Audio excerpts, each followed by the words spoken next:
podcast focused on trends shaping the future of manufacturing. I'm Alexandria Burek, your host, here with A.W. Schultz, two thought leaders with a passion for people and manufacturing.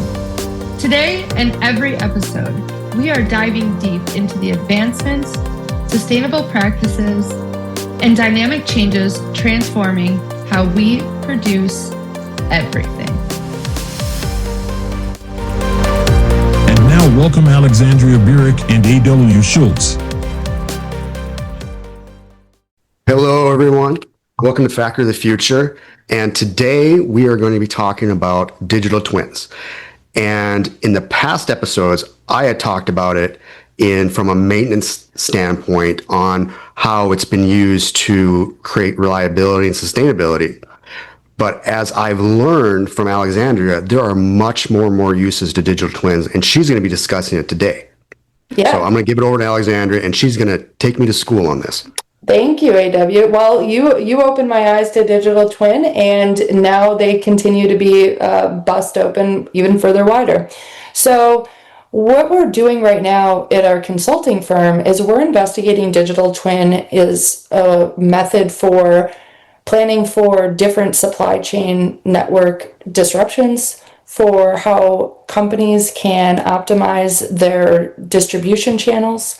And even really cool, which I'm excited about, is how companies can simulate different sustainability measures and see what basically the results are without investing in the technology. So basically using a digital twin simulation to explore different paths to sustainability, efficiency, whatever it may be within their supply chain network, to decide which technologies and solutions they want to deploy. So we're pretty early in our research, but I was really fascinated by that approach to digital twin, given our previous conversations and talks about how NASA created it as a way to do maintenance in space and on Earth, like we're doing it on Earth, and then we can tell the astronauts how to actually fix the equipment in the most effective and fast way. So then as I was sharing that with my team of consultants that I work with on this project, they're like, wow, we never would have thought to use it in that way, or we didn't know that that's how digital twin got created. But there's all these different ways that people are using digital twin technology, and I'm really excited about it. What kind of applications are you using it with? I mean, can anybody build something like this? Or So there's a few different technology suites that we're exploring as an organization. We're kind of between two different approaches. We're not sure which direction we're necessarily headed yet. We're kind of letting the research dictate how we feel we could best offer this to our clients. So one potential solution is to offer digital twin simulation as a service. The other potential is to kind of research the digital twin leaders in the space, maybe with different applications in mind, and then be able to partner with our clients on helping them select and implement the best solution for their business. So there's kind of two different paths we're kind of traveling down, and as the research comes in, we're looking at what might be best for them. But yeah, it's definitely supply chain focused, definitely logistics focused, and stuff like where if a port closes, how's that going to affect downstream the supply chain network of our clients. You're talking like a port where like an import, like so if our clients are importing, materials, raw materials, finished goods, whatever it may be, from China, and then the port of Los Angeles closes, how does that affect their supply chain network? What inventory should they have on site, to prevent a complete failure to deliver to their end users and all those different things. So in 2022, when we had that, we're recovering from COVID. Yeah, it was the Suez Canal. Is that what you're going to talk about? No, but I was looking at like the port in California, and one of the biggest ports in the U.S. certainly, and all these trucks are sitting idle and they can't get these boats in, and they're diverting them into New Orleans, the canal probably. And it's obviously, I'm going to say, like, a digital twin would have paid some dividends if they would have had something in that. Yeah. I don't know. Would it have, could you put would you be putting that kind of technology into like, here, big crisis, things can't ship, can't get here. I have heard that before. Yeah. It has been theorized that we're going back far, but it kind of leads into a digital twin. Is some of these experts saying that the next big pandemic was going to be, something related to respiratory or similar to COVID, and but we didn't react to it, and that was kind of it's not a digital twin, but definitely something that would have been good to simulate. Yeah. Well, so let's talk about that. So the way I see digital twin being used in the supply chain space is twofold. So there's opportunities to do more strategic level simulation. So where if we put a warehouse here, how does that affect our cost? How does that affect our operations, our people needs, our equipment needs, whatever it may be. Another way, is more the tactical and kind of responsive way of like reacting to scenarios. If that were live, you could theoretically use a digital twin to kind of recalibrate your supply chain network and decide how you're going to distribute if, we're now moving from the port of Los Angeles to New Orleans. Those are different applications. I also see it in terms of so my background is fleet. That's where I have a lot of my mind goes to is private fleet and actual trucking scenarios. So, there's a big market of people and companies who have their own private fleets. So like Walgreens has their own private fleet, meaning Walgreens has their own trucks and they distribute their own stuff. AutoZone, same thing. Frito-Lay, same thing.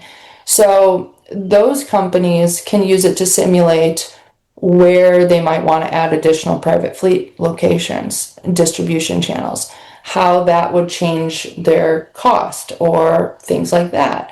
They could simulate by exploring what, using different equipment would do for their bottom line in terms of maybe they go electric vehicles. That's a big investment. They don't know what the ROI on that is or how that would work within the distance that their trucks travel. But you could use a digital twin to evaluate where EVs make sense, where they don't, what lanes maybe even you would use an EV on versus lanes you'd want to use the diesel trucks on and keep the actual fuel. So it's like those different scenarios we can use the digital twin for. And I'm really excited to see how this technology comes to market and fits in with our offering. I got to go back to, but it's based on human. They have to do the inputs. So you need some people that know the risks and identifying the risks, right? That goes into inputs. I've never created a digital twin. Me either. So what I'm learning is that there's scenarios, which is what you plug into the digital twin, and the scenarios drive what is a simulation. So maybe it's the port closure. Maybe it's we deploy a fleet of 50 EVs in this location. Maybe it's California because the requirements or whatever. So we put those inputs are the scenario and then the output is the simulation. So then it runs through this set of experiences and outputs what would be the results of that scenario.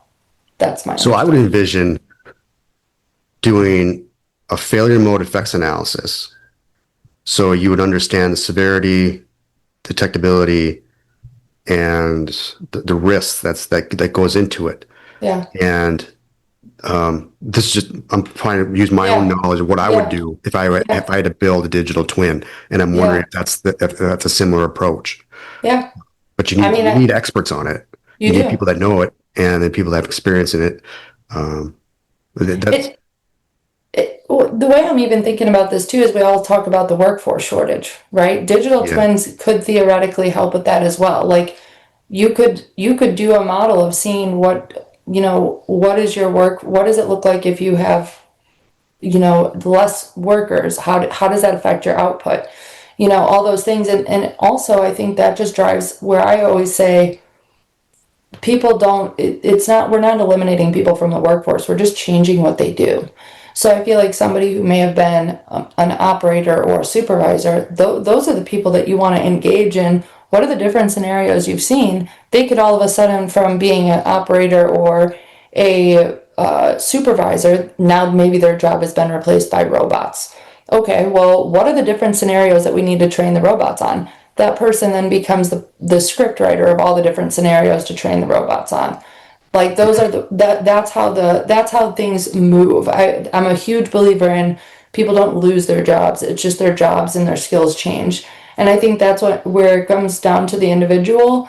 I think everybody should be working on just thinking about how their job can be done in the future with this new technology, like staying up on it and listening to this podcast. It gives you a different way to think about how your role might show up in the future, or how you might be able to get ahead of the rest of the people that are working on the line with you based on developing certain skills. You can really learn anything nowadays, and I'd recommend, building up your skill set with this technology in mind. Yeah, I think that's one message that we tend to drive home hard is that there's not a shortage in jobs in manufacturing. It's just people willing to do them. Yeah. And there's a shift. There's a shift that's occurring, and being open to it and being embracive of it is what's going to be pertinent in the future. Yeah. I mean, I think digital twins is going to be here to stay. I think AI is going to be here to stay. I think if workers are concerned about kind of their role and how it fits into those technologies in the future, maintenance and reliability is getting so much more automated. Find a way to make your role fit into those new technologies. Become the first early adopter, and you're going to be that much more valuable when these technologies become commonplace. Yeah, I agree. I agree. Yeah. So, on that note, I guess I'm going to say that we're clocking out. Clocking out like finished goods. Clocking out like finished goods. Okay. Good episode, Alexandria. Yeah, Thank you. Thank you for bringing that up. This is Factory the Future, and we are out of here like finished goods. Stay tuned for our next episode of Factory of the Future, where we're exploring groundbreaking techniques and behaviors that are reshaping industrial landscapes. Don't forget to subscribe and leave us a review and help others discover the cutting-edge insights transforming manufacturing as we know it.